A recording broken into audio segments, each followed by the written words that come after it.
Hey guys, ये video यार बहुत ज़्यादा इम्पोर्टेंट है। कुछ दिन पहले मैंने एक न्यूज़पेपर में एक आर्टिकल पढ़ा कि एक मदर ने अपने बेटे को बोला, बेटा जो पंखा है उसे ठीक कर दो। और उसके बेटे ने बोला, सॉरी मम्मी, मैं सही नहीं कर पाऊँगा, इवन मैं खोल भी नहीं सकता हूँ। और वो बंदा इलेक्ट्रिकल इंजीनियर था। उसकी मम्मी ने गुस्से में आके डिग्री को फाड़ दिया।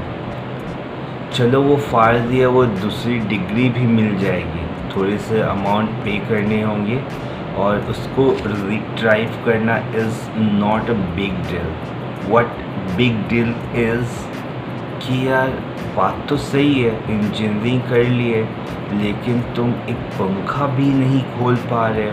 अब ये मत करना, ये इंजीनियर का काम नहीं होता है। कम ऑन, तुम एक छोटा सा काम नहीं कर पा रहे हो यार। जो बड़े बड़े प्लांट्स होते हैं उसमें तुम काम कैसे करोगे? तो बेसिकली क्या कहने का मतलब क्या है कि you are not capable of even rectify अ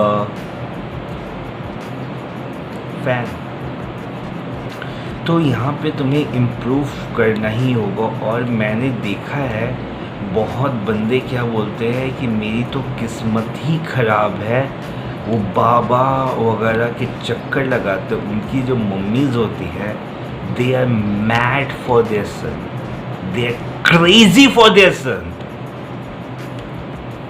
बाबा जी इसका 2 साल हो गया है, जॉब ही नहीं लग रहा है। बाबा जी भी समझते हैं चूतिया तो है, इलेक्ट्रिकल इंजीनियरिंग पढ़ा है, आता जाता तो कुछ नहीं होगा, वो ठीक हो जाएगा। 5 शनिवार करो, 5 ये करो, समोसे खा लो, सफ़ेद चटनी, ये चटनी, वो चटनी, यही चलेगा। कहना क्या चाहते हो, क्लियर होके बताओ। कहना ये चाहता हूँ कि improve yourself. There is no any other way apart from this. मुझे लगता है यहाँ पे जिस डिग्री को जैसे इंजीनियरिंग की हो, इंजीनियरिंग में भी इलेक्ट्रिकल इंजीनियरिंग, तो मुझे लगता है यहाँ पे अपने आप को एज अ इलेक्ट्रिकल इंजीनियरिंग ही हॉर्न करना, मतलब इम्प्रूव करना ज़्यादा बेहतर होगा, इंस्टेड कि यहाँ से अभी से अपने जो तुमने पढ़ाई किया है वो रूट को चेंज करना एक अच्छा ऑप्शन नहीं होगा यार। समहाउ तुमने 4 साल दिए हैं, थोड़ा कम भी पढ़ा होगा, कहीं ना कहीं वो चीज़ें एक पर्टिकुलर चीज़ को लेके पढ़ा। 4 साल दिए यार, 4 साल अगर तुम किसी बंदी को दे देते हो, किसी लड़की को दे देते हो, तो तुम बोलते हो कि I know you like anything and I am totally ready to marry with you.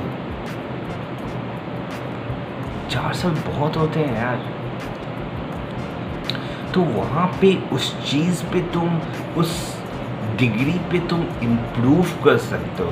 थोड़ा सा और सीखने पे स्पेंड करना होगा या कर लेना चाहिए। और sooner or later you are going to become proficient in that। और पूछने में हेजिटेट मत कर यार। After all, that is something what is going to be a platform so that you can earn money।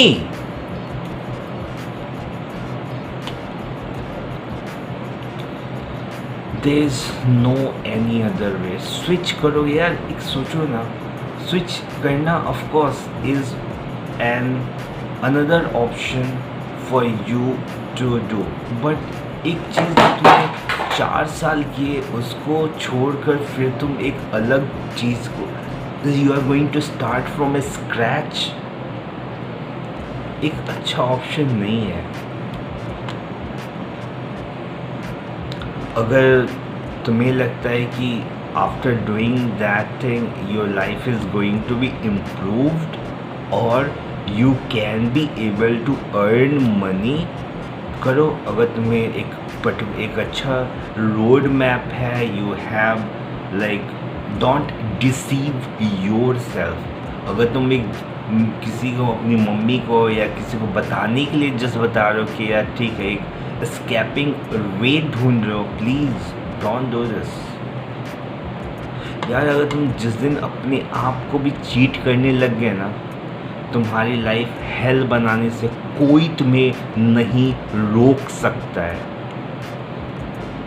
Don't make your life hell. Stop doing this. Take responsibility of your own life. If you will not, then who is going to, and why any person will? एक छोटा सा question पूछना ही होगा यार। And how long your parents are going to bear your responsibility, and why they will? They did their own responsibility to give the freedom to follow your goal as a graduation. You didn't catch it. This is not your parents' problem यार, this is your problem. हो सकता है तुम उतने aware नहीं होगे, या हो सकता है तुम्हारे पेरेंट्स को भी 2-3 चीज़ें ही पता थी, उन्होंने वो चीज़ तुम पे चिपका दिया। बट ठीक है, चिपकाया, लेकिन एक बार गलती हो गई, उसको तो सुधारा जा सकता है ना। तो अगर तुम्हें, जैसे मैंने बोला कि अगर मैं तो स्ट्रांगली सजेस्ट करूँगा, जो तुमने पढ़ाई किया है एज अ ग्रेजुएशन, उस पे ही स्टिक होना एक अच्छा ऑप्शन होगा। क्योंकि if you are going to divert your track and you are going to start from something, वहाँ एक मतलब फिर से स्क्रैच से स्टार्ट करना is somehow difficult. Then already you have followed a path and you have already accomplished it. मुझे तो यही लगता है, और I don't think so ये दूसरे पाथ को फॉलो करना उतना भी एक अच्छा ईज़ी भी होगा, क्योंकि वहाँ पे भी तो कंपटीशन होगी ना यार।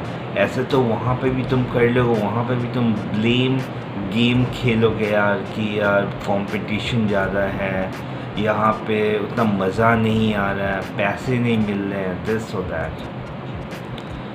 सो थोड़ा सा अंडरस्टैंड करो, थोड़ा सा एक प्रोफाउंड अंडरस्टैंडिंग ला, थोड़ा सा इन डेप्थ सोचना शुरू करो, जिससे तुम्हें एक सॉल्यूशन मिल सके और तुम्हारी लाइफ एक आसान लाइफ हो। एक अपने लाइफ को सिंप्लीफाई करो यार। हम सिंप्लीफाई मैथ में करते हैं ना, क्वेश्चंस भी आते हैं, सिंप्लीफाई दिस इक्वेशन। क्या करते हो, थोड़ा कॉम्प्लेक्स होता है, लेकिन हम उसको सिंप्लीफाई कर देते हैं, सॉल्व कर देते हैं। उसी तरह हो सकता है अभी after doing graduation your life is complex, simplify it as soon as possible, and it just a matter, you just need to give some time to that thing, and over the period of time you are also going to be efficient, proficient in that thing. It is as simple as that, yeah. So I think I have conveyed my message, and if you really got it, तो follow करो यार, implement करो। अगर implement नहीं करोगे, सिर्फ सुन लोगे, तो कोई फ़र्क नहीं पड़ेगा। You know, act on it, think over it and respond it. Act करना बहुत ज़रूरी है। सिर्फ सोचने से क्या है यार, मतलब करोड़ों बुक्स हैं, करोड़ों वेबसाइट्स है, करोड़ों मेंटोर है, मतलब 50 चीज़ें, सेम चीज़ें वो चिल्ला के बोल देंगे। तो उस अगर मान लो, ठीक है, तो मेरी बात मत मानो, 50 जो एक हाई लेवल के जो मेंटोर है, वो जिसको हम मोटिवेशनल स्पीकर दिस और दैट कह रहे थे, वो बोल रहे, उनकी ही बात मान लो। तो होल सोल इंटेंशन यही है कि यार act on it, and if you will not, then it's going to be problematic for you. This is the whole soul crux of this video. Have a great day. Take care of yourself.